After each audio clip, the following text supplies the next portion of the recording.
Welcome to our tutorial about the Spline tool. First, let's begin by creating a line. Now let's select the Spline tool. I'm going to create a 5-point spline. You just left-click where you want to drop the points, right-click, Create, and right-click and Done. Here's my 5-point spline. You can grab any spline point and move it to adjust the shape of the spline. You can also insert spline points, right-click, Insert Point.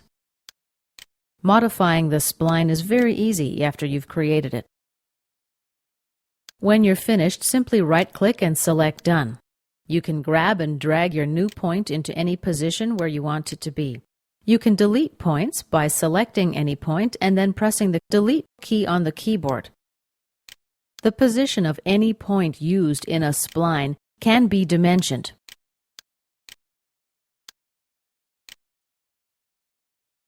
OK.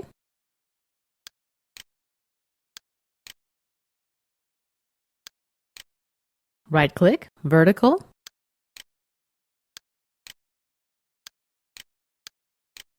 And OK. In principle, a spline can't be dimensioned. Usually only endpoints and vertices can have dimensions attached to them. However, being able to dimension the points of a spline is obviously very convenient.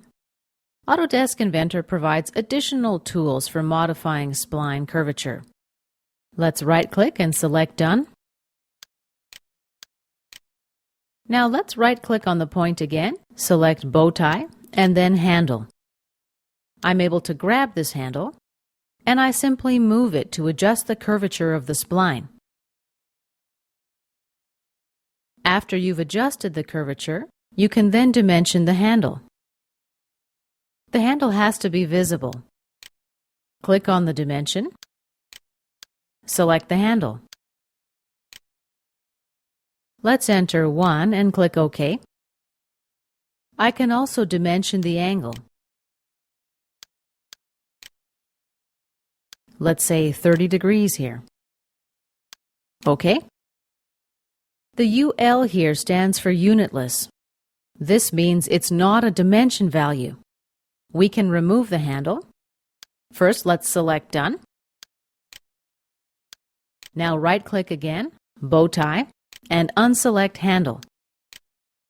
Let's right-click again, back to Bow Tie, and select Curvature. And let's adjust it. This option adjusts the curvature at a selected point, and it affects the entire spline. OK, let's deselect this option, right-click, Bow Tie, and unselect Curvature.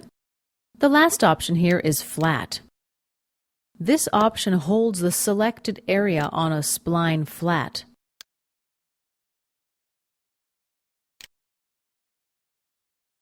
Once again, while the handle is visible, it can be dimensioned and it can be anchored. OK, this concludes our basic overview of the Spline tool.